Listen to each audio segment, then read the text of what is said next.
I had to stop listening to a message that I was looking at on YouTube because I was getting a word from one of my mentors, Tony Gaskins, and I think probably 8 or 10 minutes, I'd say probably about 8 or 9 minutes into the video, something popped up of something that happened in my life. And I felt the need to share. It was like someone can actually benefit from my testimony or my story. So anywho, I remember being around 23, 24. I think I was 23 years old. And I had my daughter at 22. She was 1. And life was lifing, right? I'm a new mom. Me and her dad is together, but we're not rich. He have, 2 other kids with my daughter included. He got 3 kids, so child support. I'm making above minimum wage, but with daycare, household expenses, we're barely making it, right? So I had a car that I really liked. This was my second time financing a car. And I was really happy with the car, but when I first got it, really liked it. I think it was a Jetta, Volkswagen. I don't remember what year, but it was a newer year when I got it, and I was so happy. It was the newest car that I had purchased during my time of owning vehicles, which I had been a vehicle owner since I was 19 at that time. So anywho, things started breaking down with the car, started getting behind on bills, and I was like, this car might get repoed. Not because I was like, oh, this car might get repoed. It was me getting constant collection calls. And so much so that I actually took everything out of the car just in case, the car got repossessed in the middle of the night. And lo and behold, the car got repossessed in the middle of the night. That was the first time my car got repossessed. The second time my car got repossessed, I get a car that was out of my means. I had a car that I purchased for $950, no car payment, making above minimum wage. At this point, I'm actually making like $4 more than what I was making at the time. And at this time, I'm like 26, 27 years old. So now I'm living above my means, right? And the car get repossessed. But in my mind, I'm devastated because I need a car to get around.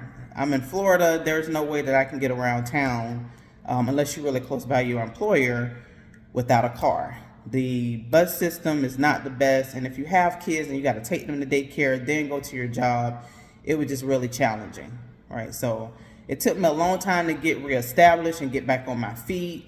I vowed to myself that I would never get another car payment because, of course, it was the car company's fault. It was the financial, company's fault. Not my fault for falling behind. Not my fault for living above my means. They are the ones to blame.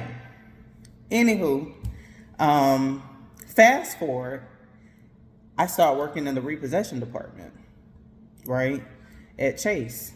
And not that I put an order out for people's car to get repossessed. You contact me to get the vehicle redeemed, to redeem your vehicle. It was called the redemptions department.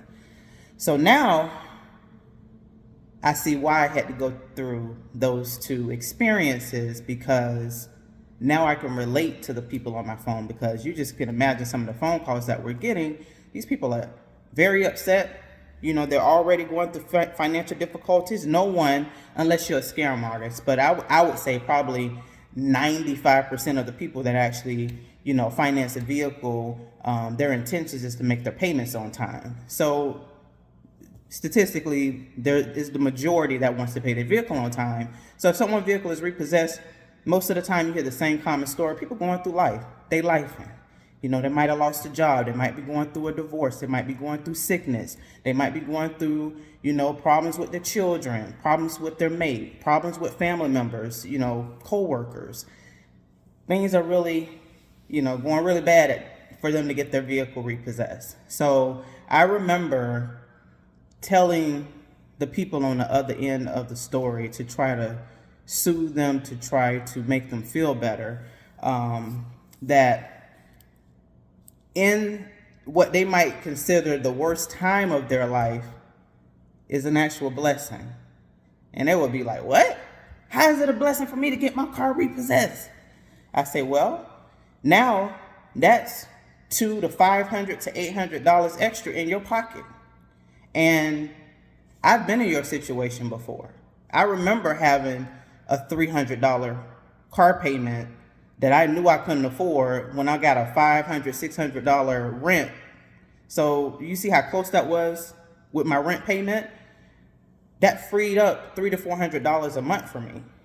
And my car insurance is lower because I was able to take $700. I remember that. I took $700 cash when I purchased a used car. It wasn't what I wanted, but now I have the means to get around with me and my kid and take care of my responsibilities. And now I got cash flow coming in that I didn't have before. And although I got the repossession on my credit, I can always work something out with the financial institution to work out some type of payment plan to, you know, make good on my obligation to them, or work out some type of settlement, you know. So the immediate blessing, through what we might consider, you know, maybe not so much of a blessing, maybe a curse,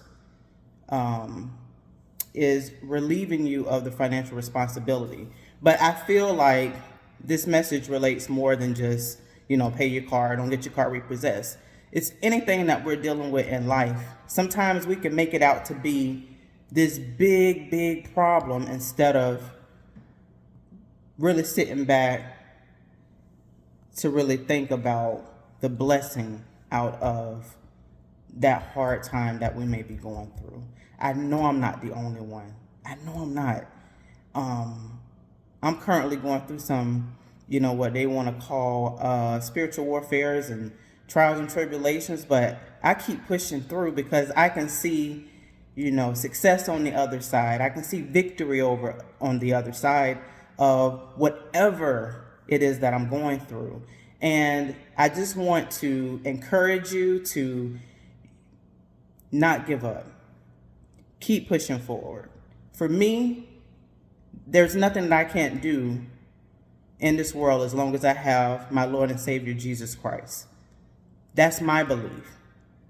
As long as I have God the Father, there's nothing that I cannot do as long as I'm close to God and my Lord and Savior Jesus Christ. Whatever your belief might be, that's what helps me out. I'm not perfect. I'm not. But my belief system helps me. And I'm learning not to go, and it's good to have friends and family that you can actually vent to and seek advice from, but you don't always want to burden your family members and friends, even if they tell you, no, girl, it's okay, you know, I'm all right, you know, contact me anytime. We're all going through something. So I'm so happy I've gotten to a point to where I really resolve my own problems. I just sit here and talk it out with God, like literally, like he's sitting right here in the flesh. So you can always just reach out to God. You can always just, you know, pray about it, but you can't pray without works. So I don't pray and not do what it takes to be able to get over whatever I'm going through. I would just suggest the same to you, and do it however you want to do it, right? I hope this message bless someone. I hope that it lifts your spirit. I hope that it starts your week off with a good note. This is the beginning of the week, and this is a Labor Day weekend, so I hope that you get some rest tomorrow. I hope that you're relaxing throughout the weekend, and I hope you have a wonderful day. Thank you so much. Have a great day. Be blessed.